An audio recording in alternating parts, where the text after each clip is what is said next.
Hi hello welcome back to Madhumahi vlog. ಎಲ್ಲರೂ ಹೇಗಿದ್ದೀರಾ? ಚೆನ್ನಾಗಿದ್ದೀರಾ ಅಂತ ಅಂದ್ಕೊಳ್ತೀನಿ. ನಾನು ತುಂಬಾ ಚೆನ್ನಾಗಿದ್ದೀನಿ. ಈಗ ಮ್ಯಾಂಗೋ ಸೀಸನ್ ಆಗಿರೋದ್ರಿಂದ ಊರಿಗೆ ಹೋದಾಗೆಲ್ಲ ಮ್ಯಾಂಗೋ ಬರ್ತಾನೆ ಇರುತ್ತೆ ಮನೆಗೆ. ನಮ್ಮ ಅತ್ತೆ, ನಮ್ಮ ಮಾವ, ನನ್ನ ಮಕ್ಕಳು ಎಲ್ಲ ರಜೆ ಇರೋದ್ರಿಂದ ಊರಿಗೆ ಹೋಗಿದ್ರು, ಮತ್ತು ರಿಟರ್ನ್ ಬಂದರು. ಬರಬೇಕಾದ್ರೆ ಹಾಗೆ ತೋತಾಪುರಿ ಮಾವಿನಕಾಯಿನೂ ತಂದಿದ್ರು. ಸ್ವಲ್ಪ ಮಾವಿನಕಾಯಿದು ಉಪ್ಪಿನಕಾಯಿ ಎಲ್ಲ ಮಾಡಿದೆ, ಇನ್ನೊಂದು ಸ್ವಲ್ಪ ಇತ್ತು.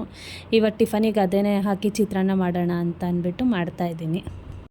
ಒಂದು 4 ಈರುಳ್ಳಿನ ಸ್ವಲ್ಪ ಸಣ್ಣ ಸಣ್ಣದಾಗಿ ಹೆಚ್ಕೊಂಡಿದ್ದೀನಿ. ಅದ್ರ ಜೊತೆಗೆ ಒಂದು 5-6 ಹಸಿಮೆಣ್ಸಿನ್ಕಾಯಿನೂ ಹೆಚ್ಕೊಂಡಿದ್ದೀನಿ.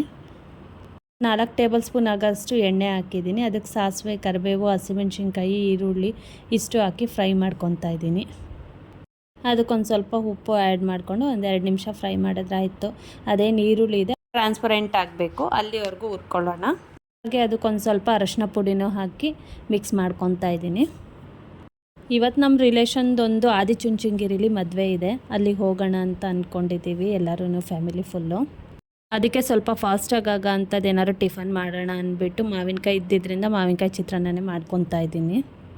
ಇದಂತೂ ಮಾಡೋದು ತುಂಬಾ ಈಸಿ ಮತ್ತು ಫಾಸ್ಟಾಗಿ ಕೂಡ ಆಗುತ್ತೆ. ನಾನು ಇದಕ್ಕೆ ಮಾವಿನಕಾಯಿನ ಮೊದಲೇ ತುರಿದು ಇಟ್ಕೊಂಡಿದ್ದೆ, ಅದನ್ನು ಈಗ ಇದಕ್ಕೆ ಆ್ಯಡ್ ಮಾಡ್ತಾಯಿದ್ದೀನಿ. ಇದು ಬೆಂದಾದಮೇಲೆ ಇದಕ್ಕೆ ಆ್ಯಡ್ ಮಾಡ್ಕೊತಾ ಇದ್ದೀನಿ.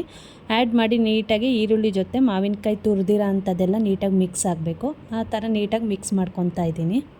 ಮತ್ತು ಇದಕ್ಕೆ ಯಾವುದೇ ಥರದ ನಿಂಬೆಹಣ್ಣು ಏನು ಆ್ಯಡ್ ಮಾಡೋ ಅಂಥ ಅವಶ್ಯಕತೆ ಇರೋದು. 1-2 ನಿಮಿಷ ಈರುಳ್ಳಿ ಜೊತೆಗೆ ಬಾಡಿಸ್ಕೊಂಡ್ರೆ ಆಯ್ತು, ಇದು ರೆಡಿ ಆಗುತ್ತೆ.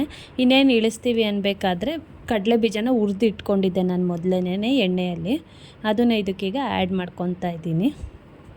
ಕಡಲೆ ಬೀಜನ ಈ ಥರ ಸಪ್ರೇಟು ಹುರಿದು ಲಾಸ್ಟಿಗೆ ಹಾಕೋದ್ರಿಂದ ಕ್ರಿಸ್ಪಿಯಾಗಿ ಚೆನ್ನಾಗಿರುತ್ತೆ. ಕಡಲೆ ಬೀಜ ಹಾಕಿ ಒಂದು ಸಾರಿ ತಿರುಗಿಸ್ಬಿಟ್ಟು ಸ್ಟವ್ ಆಫ್ ಮಾಡಿದ್ರೆ ಮುಗೀತು, ಮ್ಯಾಂಗೋ ಚಿತ್ರಾನ್ನ ರೆಡಿ ಆಗುತ್ತೆ. ನಾರ್ಮಲಾಗಿ ನಾವು ಲೆಮನ್ ರೈಸ್ ಮಾಡ್ಕೊತೀವಲ್ಲ, ಅದಕ್ಕಿಂತ ಇದು ಮ್ಯಾಂಗೋ ರೈಸು ತುಂಬಾ ಟೇಸ್ಟಿಯಾಗಿ ಬರುತ್ತೆ. ಹಾಗೆಯೇ ನಾನು ಮಾಡ್ತಿರೋ ವೀಡಿಯೋಸ್ಗಳು ನಿಮಗೇನಾದರೂ ಇಷ್ಟ ಆಗ್ತಿದ್ರೆ ಸಬ್ಸ್ಕ್ರೈಬ್ ಮಾಡಿಲ್ಲ ಅಂತ ಅಂದರೆ ಇನ್ನೂ ಸಬ್ಸ್ಕ್ರೈಬ್ ಮಾಡ್ಕೊಳ್ಳಿ.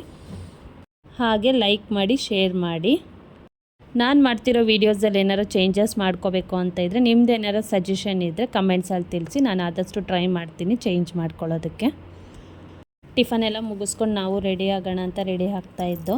ಹಾಗೆ ನೆನ್ನೆ ಹೊಸ್ದಾಗಿ ಹೇರ್ ಸ್ಟೈಲ್ ಮಾಡಿಸಿದೆ, ಅದು ಯಾಕೋ ಸೆಟ್ಟೇ ಆಗ್ತಾ ಇರಲಿಲ್ಲ ನನಗೆ. ಆದಷ್ಟು ಟ್ರೈ ಮಾಡಿ ಲಾಸ್ಟಿಗೆ ಈ ಥರ ಕೂರಿಸ್ಕೊಂಡಿದ್ದೀನಿ. ಬೆಳಗ್ಗೆ ಸ್ವಲ್ಪ ಬೇಗ ಮನೆ ಬಿಟ್ಟಿದ್ದರಿಂದ ನಾವು ಹೋಗೋ ಟೈಮಿಗೆ ಕರೆಕ್ಟಾಗಿ ತಾಳಿ ಶಾಸ್ತ್ರ ಕೂಡ ಮಾಡಿಸ್ತಾಯಿದ್ರು.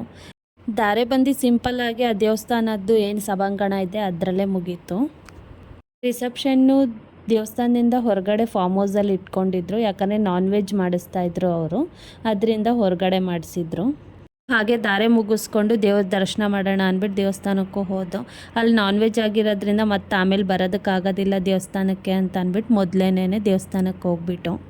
ನನ್ನ ಮಗ ಹುಟ್ಟಾದ್ಮೇಲೆ ಇದೇ ಫಸ್ಟು ನಾವು ಆ ದೇವಸ್ಥಾನಕ್ಕೆ ಹೋಗಿರೋದು. ದೊಡ್ಡ ದೊಡ್ಡ ವಿಗ್ರಹಗಳನ್ನೆಲ್ಲ ನೋಡ್ಕೊಂಡು ಹೋಗ್ತಾ ಇದ್ದ ಅವನು. ನಾನು ಕಾರಲ್ಲಿ ಹೋಗೋದಲ್ವ ಅಂತ ಬ್ಲೇಸರೆಲ್ಲ ಹಾಕ್ಬಿಟ್ಟಿದ್ದೆ ಅವನಿಗೆ ತುಂಬ ಸೆಕೆ ಆಯ್ತು ಅನಿಸುತ್ತೆ.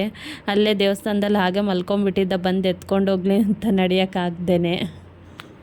ಹಾಗೆ ಊರಿಂದನೂ ತುಂಬ ಜನ ಬಂದಿದ್ದರು, ಅವ್ರನ್ನೆಲ್ಲ ಮಾತಾಡಿಸ್ಕೊಂಡು ಊಟ ಮುಗಿಸ್ಕೊಂಡು ಹಾಗೆ ಹೊರಟು ಅಲ್ಲಿಂದ. ಹಾಗೆ ಆನ್ ದ ವೇ ಅಲ್ಲಿಂದ ಬರ್ತಾ ರಾಯಲ್ ಓಕಿಗೂ ಹೋಗಿದ್ದು. ಮನೆಗೆ ಸ್ವಲ್ಪ ವುಡ್ ಐಟಮ್ಸ್ಗಳು ಬೇಕು. ಈ ಮನೆ ಕಟ್ಟಿ ಆ ಮನೆಗೆ ಬೇಕಾಗಿರೋ ಐಟಮ್ಗಳನ್ನ ಒದಗಿಸೋಷ್ಟೊತ್ತಿಗೆ ನಮಗಂತೂ ಸಾಕು ಬೇಕಾಗೋಗುತ್ತೆ. ಅದಕ್ಕೆ ದೊಡ್ಡೋರು ಹೇಳಿರೋದು, ಮನೆ ಕಟ್ಟಿ ನೋಡು ಮದುವೆ ಮಾಡಿ ನೋಡು ಅಂತ ಅಲ್ವಾ. ಓಕೆ, ನನ್ನ ಇವತ್ತಿನ ಡೇ ಈ ಥರ ಶುರು ಆಗಿತ್ತು. See you the next vlog ಅಂತ ಹೇಳ್ತಾ ಬಾಯ್, ಥ್ಯಾಂಕ್ ಯು. ಹಾಗೆ ಸಬ್ಸ್ಕ್ರೈಬ್ ಆಗೋದನ್ನು ಮರಿಬೇಡಿ. Thank you.